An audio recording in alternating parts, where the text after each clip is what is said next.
of Obi-Wan Kenobi. Now, let's get into this. Obi-Wan Kenobi takes place 10 years after the events of Revenge of the Sith. And you're seeing what Obi-Wan's life is like. He has a job, goes by the name of Ben, and he's cut himself off from using the Force. He's not attached to the town. His task is only to look over Luke. And he keeps giving him relics and toys and leaving it for him. Starfighters and all these little things. Just so when the time is right, he will begin his training into the world of the Jedi. Now remember, when Anakin was 10, they told him he was too old. Now that he's 10, Obi-Wan should say he should start showing signs now.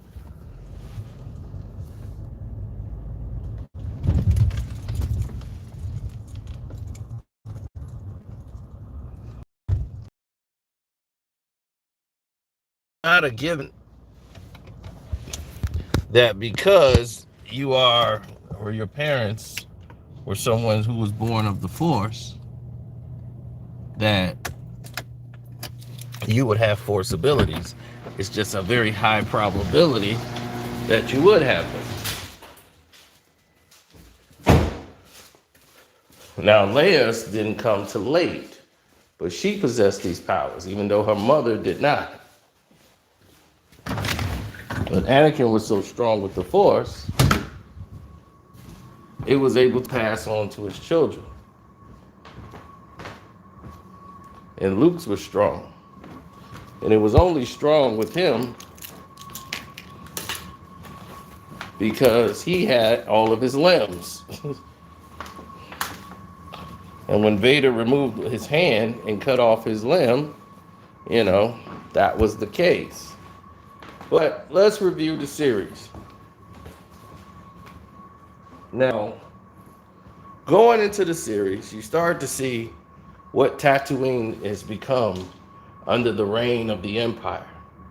You start seeing Inquisitors going around asking and questioning people about the whereabouts of Jedi and how they hunt them.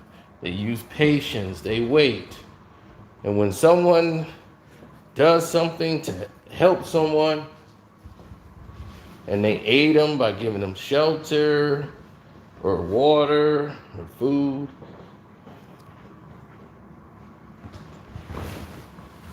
they stick out like a sore thumb.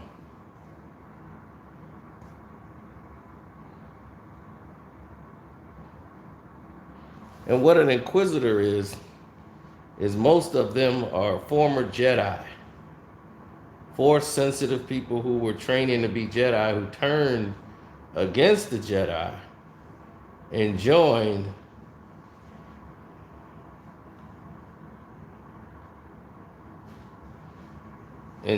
up and vowed to hunt down what they swore to protect.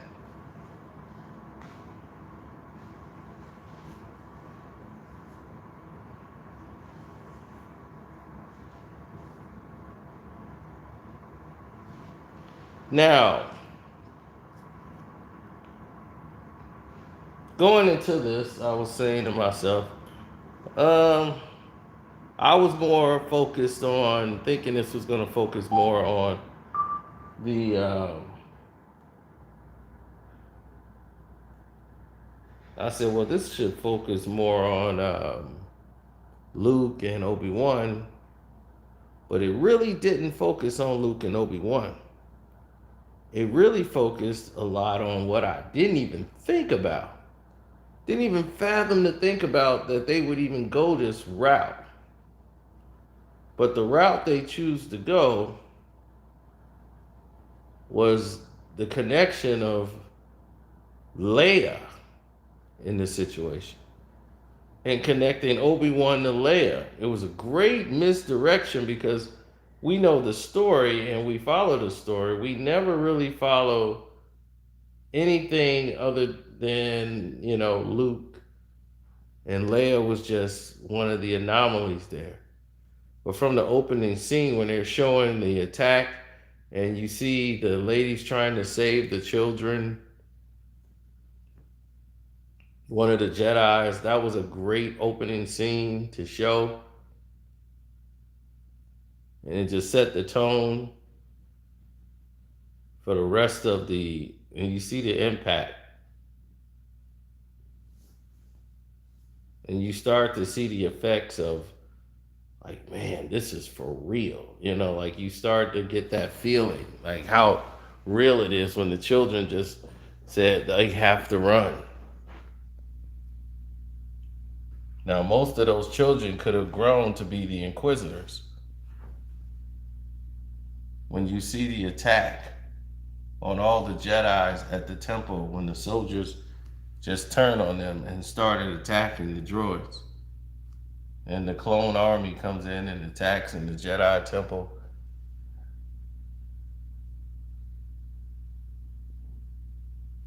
So this set of different precedents as to what the tone was going to be about, as you see the children trying to protect themselves in the midst of everything that was going on that was chaotic.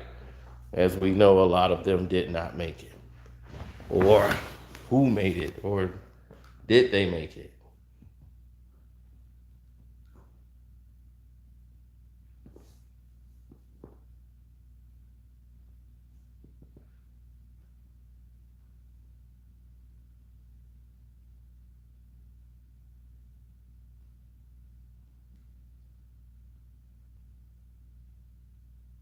Well, yeah, the Inquisitors come, they make their presence felt, they start hunting the Jedi, because that's what they do.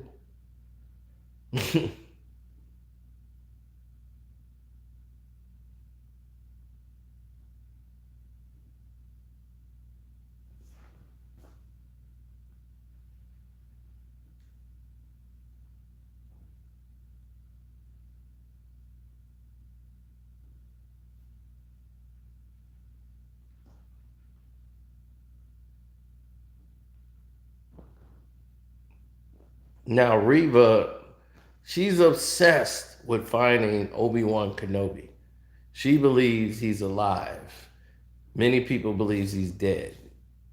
And she believes, like, no, he's out there. I know it. I'm going to find him.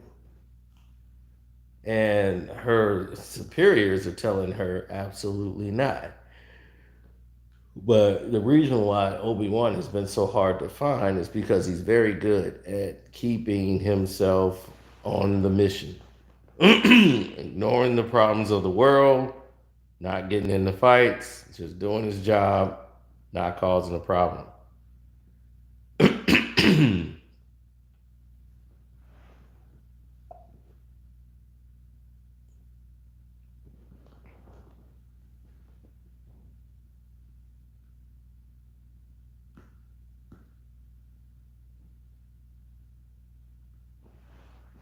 I like his security system that he has. He takes just enough food to get him through the day as he lives in his cave and just goes about his way, living in the desert.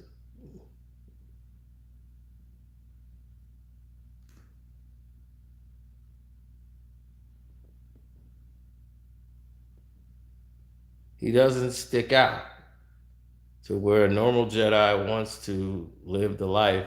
He's basically surrendered himself from being a Jedi, from being anything, to where no one really recognizes him as any of that. He's just old Ben, just carried on in that way. So he's buried his lightsabers. He's buried the way he, lives.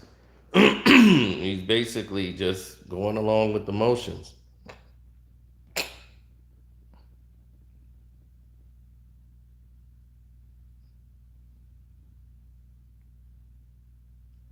As he's watching Luke, wanting to be a starfighter more than anything, fly planes and do all these different things. He's seen that, the ambition is there from young Luke. But I gotta tell you, I cannot stand, and I do mean cannot stand, Leia. Young Leia, I can't stand. I can't stand. I can't stand. Now, I know they want to bring the fact that she's rebellious, she's outgoing, just like her mother, Padme, and we know what Padme is, and this is what the role is. Not to say nothing about the kid, it's just she is such a brat. She is such a brat that it is way over the top, and I'm like, I don't give a damn about this kid. This kid will be left behind in a heartbeat because to me, Leia was on my damn nerves from the jump. And this was so frustrating to watch. I was ready to take off my belt and whoop the screen. That's that's how bad she needed a whooping.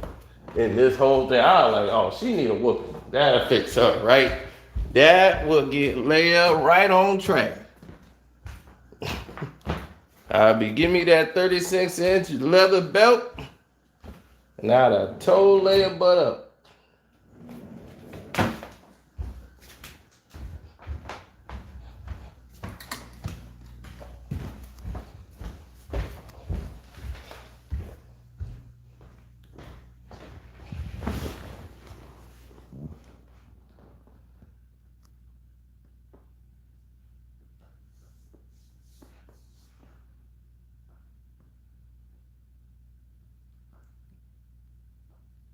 So Reva is definitely not liking the command situation as she wants to impress Lord Vader. And Owen wants them to just forget the notion. She wants them to just forget the notion about even trying to look or train Luke. Just leave it alone. Like, you guys trained his father, and look what that got him.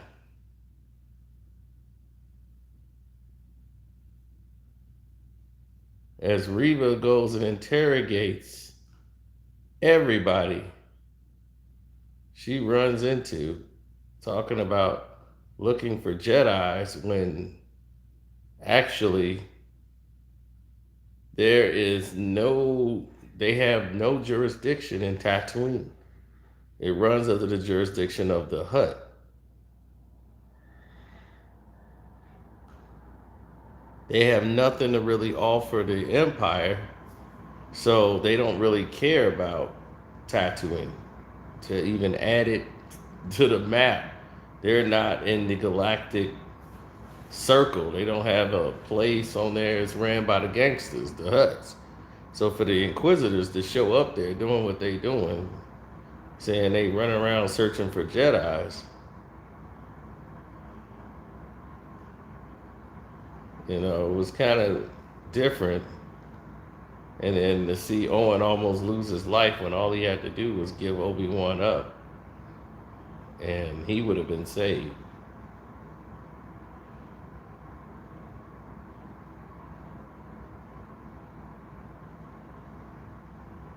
And Reva has a problem with taking command.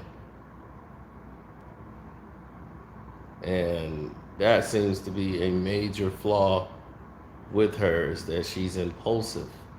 Even though her instincts are right and it's serving her well, she is rubbing the power of authority the wrong way.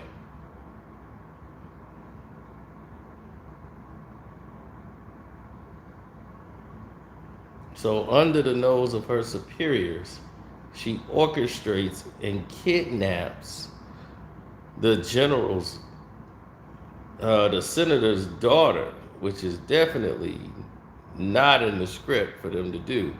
They kidnap Leia, and Senator Organa reaches out to him personally, then shows up there and asks him to come save his daughter, Leia, and he says she's just as more important as the boy. Remember, they're twins. It's not just about him. So now he has to come out of hiding to do this. But Reva has set this plan in motion because Reva knows this is the best way to get him. It's all a trick to get him and lure him out.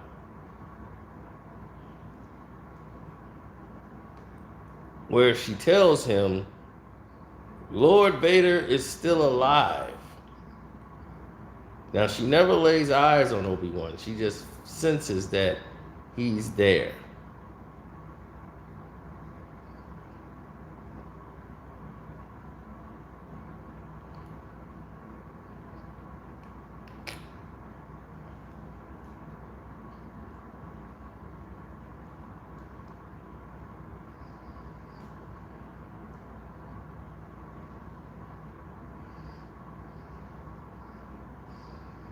So the Inquisitors find out that she's used it as bait.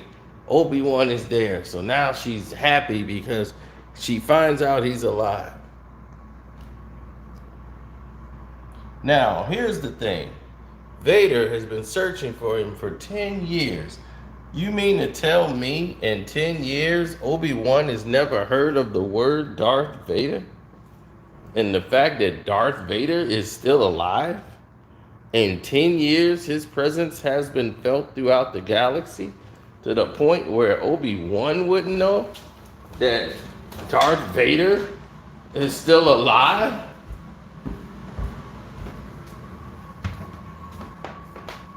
In 10 years? But then again, it's kind of possible that he hadn't heard anything because Tatooine is not under the jurisdiction of the Republic. The gangsters run it. So normally they're not even supposed to be in Tatooine.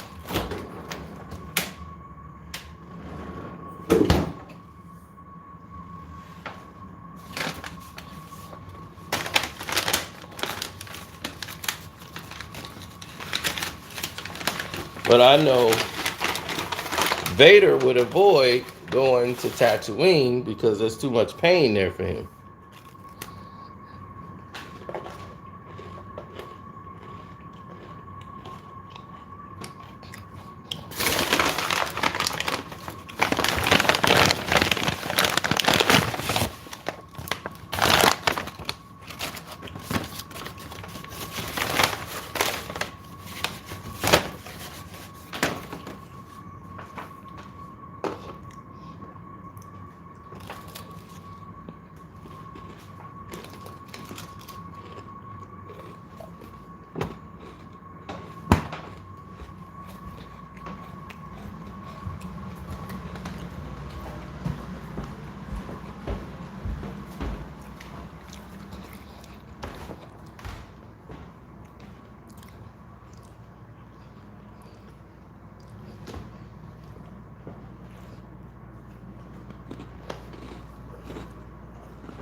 Yep. So he finds out Obi-Wan is still alive. I mean, Vader is still alive. Then you see Vader in the Bantha tank.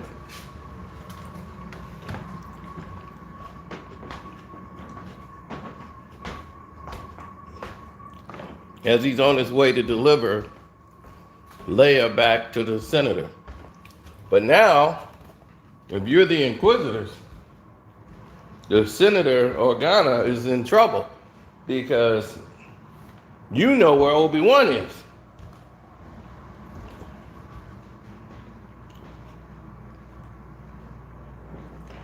Because here comes Obi-Wan once your daughter gets kidnapped. So now you must have ties to Obi-Wan. So that's going to lead to a whole list of problems coming out when they do the second part of this whole situation.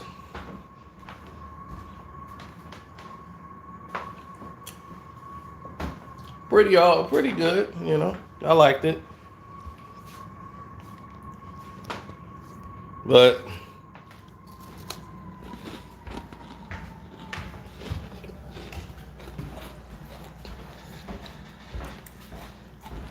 I'm gonna get out of here. Love, peace, and hair grease.